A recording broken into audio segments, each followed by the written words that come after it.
the latest situation that's unfolding in Bangladesh. In fact, there's lots happening right now in Bangladesh, and let's take that one by one.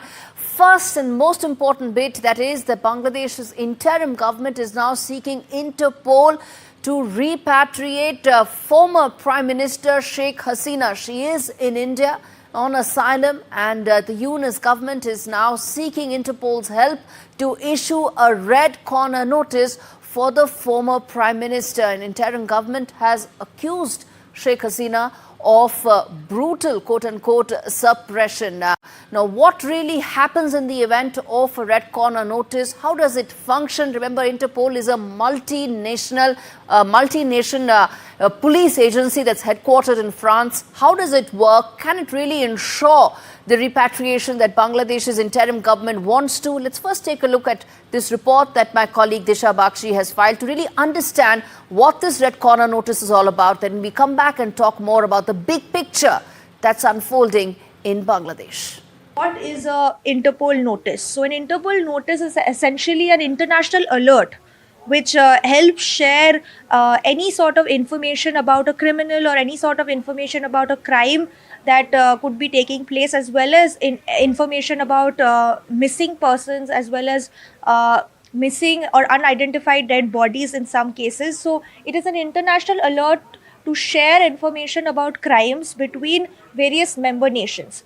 So it is an alert that is shared between the police forces of these member nations to help exchange information about the whereabouts of a criminal or who is accused in a member nation or any sort of other criminal activity.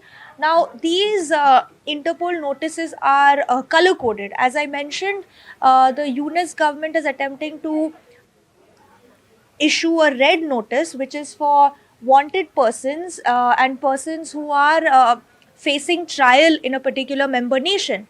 Now, some other color-coded notices are the blue notice, which basically seeks additional information about the whereabouts of a certain wanted person, whether it comes to their location, and any other such details that could be crucial in order to apprehend them. Now, the Interpol's green notice is for warnings and intelligence. So it is to share intelligence on any sort of warning between member nations of a possible attack or a possible criminal hiding in a particular member nation. Now, in terms of yellow notice, it is for missing persons.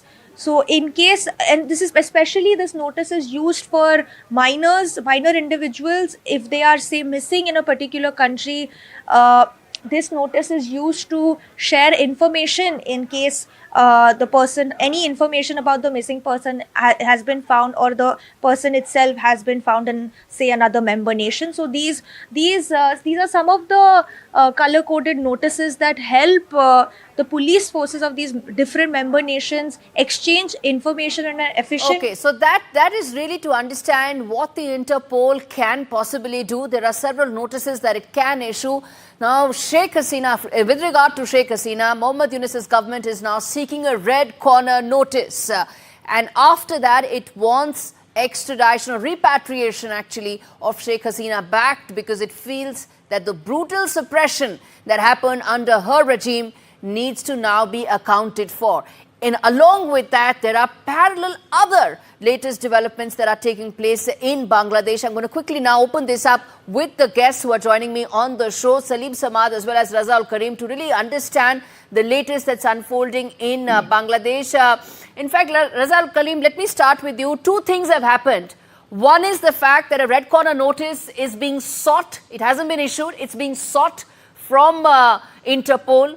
Parallelly, there are now, there's a clamor that's growing within the Awami League, which wants now and is knocking on the doors of the ICC, because it feels that Mohammad Yunus's government is also undertaking genocide. They've actually used the word genocide, quote unquote. So months after the turmoil that engulfed Bangladesh, it seems that normalcy is still some time away. Instead of bridging these divides, unfortunately, it seems that those factions are only growing. You are right. Thank you. Actually, in this aspect, both the issue is logical. If you talk about the one you said about the Bangladesh, the filing case against chief advisor, that has some causes, and also again the red notice by Interpol, that has also good causes, because in Bangladesh currently against ex-Prime Minister Sheikh Hasina, there are a lot of cases filed against her, and all those cases were related with against the humanity, against her killing the students, journalists, and her orders to the law enforcement agencies to kill the students and kill the common people. So this was aggressive act from ex-Prime Minister Sheikh Hasina. And again, about the filing case against a chief advisor, that has also caused is that after 5th August to 8th August, the one they have mentioned in their case under Article 15 Rome Statute, under that clause, they have filed a case under Major Reza, ICC and Major mentioned. Reza, I'll let you finish your point. Just one thing I want to say. In fact, let's quickly tell our viewers the big questions that we are in fact asking with regard to why what is happening in Bangladesh warrants the discussion. What is really unfolding there? There are two things parallelly happening. There are two agencies that are being knocked on by two different sets of political parties. One reaching out to Interpol, the second reaching out to the ICC, both demanding action against the other political outfit. Finish your point now, Major Raza, and then I get in Saleem Samad. Thank you. So you are right. So from the ICC, if the ICC accept the case from Awami League, then ICC also take it into consideration that what happened before 5th August. Because before 5th August, there are a lot of mass killing. So if you call it, if you term it as genocide after 5th August, then what happened before 5th August, that must be taken into consideration. That is also part of genocide. Fair enough. So, let me now get in Saleem Samad on this. Saleem Samad, now the question is very, very clear, which is that as these parallel agencies are being brought into the picture, as parallel probes are being sought, one by the Awami League, second by the political opponents of Awami League, which are now in power right now, what happens to Bangladesh? What happens to the whole aspiration of walking towards normalcy? How far away is now Bangladesh from that goal? Thank you for having me. First of all, you are possibly concerned about the two agencies. ICC is definitely a different entity where the Awami League leaders who have filed case against Professor Yunus. Unfortunately, Professor Yunus was not in power. She was out of the country. He has not taken oath on Dr. Yunus, in fact, took oath on the 8th, and their allegation is against Bangladesh, or the leaders of Bangladesh, or the management of the administration of Bangladesh, from 5th to 8th, where there was no government at all. There was no police, there was no law enforcement, there was no administration. It's absolutely a chaotic situation from the up to the 8th. Okay, so has chaos ended now? I take your point that Mohammed Yunus, Professor Yunus was not in government then. My question is very simple, which is that has chaos ended now? What kind of chaos you're talking about? You tell me. There is one political outfit knocking on the doors of Interpol, one knocking on the doors of ICC. Okay, Interpol. So let's talk about Interpol. Interpol, if you look into the website, you'll find hundreds of international terrorists are on the list.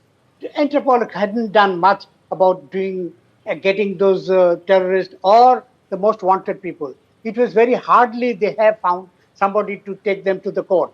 So this is one issue. If you look into whatever the terrorists there, if you're talking about Al-Qaeda, if you're talking about ISIS, they have done nothing. So I am not very hopeful about Interpol. Interpol is much, yes, you can definitely point your fingers and say, yes, there is has been included in the red notice of the most wanted. That's it. Major Reza, I have two questions. Okay, two questions I'm going to ask to both of you. First is the fact that there seems to be a certain shift in the position of Bangladesh, which had earlier said that they will not be seeking a repatriation of Sheikh Hasina. They would not be seeking her extradition. And now there is the Law Minister of Bangladesh making it very clear that they want extradition, and they are, of course, knocking on the doors of Interpol. The question is, what has changed? Actually, basically, you need to understand that where the current government is focusing.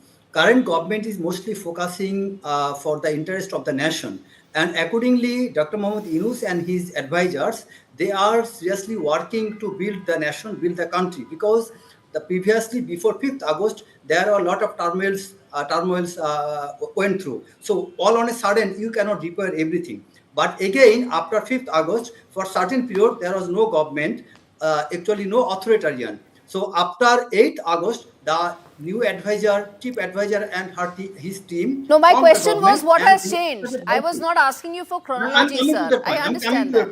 I'm coming to your point. So the change is that actually the moment the government is trying to bring certain positive changes, right at that moment, the Awami League and the other associated agencies, they are not cooperating. Especially that our law enforcing agency that is not still repaired. Our especially internal domestic, our discipline is not still okay. Our forces and our paramilitary forces, our border guards, our internal disciplinary forces, all of them are working together. But we need certain time. Right. It's been 96 days, sir. It's been 96 days since the political upheaval started in Bangladesh, and it felt that maybe it is inching towards normalcy. These developments seem to indicate that isn't the case. Saleem Samad, right. Saleem Samad, I have one question. I'll come back to you, sir. I'll come back to you, sir. Yeah. Okay, finish your point. Finish your point. Yeah. Yeah, that is the reason our national election time is not declared, because the country is still not stable. If the country would have been declared stable, then the election, national Fair election... enough. Elections are not being announced because you don't know when stability will return. Yeah. But the other side to it, Saleem Samad, is that now there is a decision that's been taken by the government that whatever decisions this interim government will take will hold true.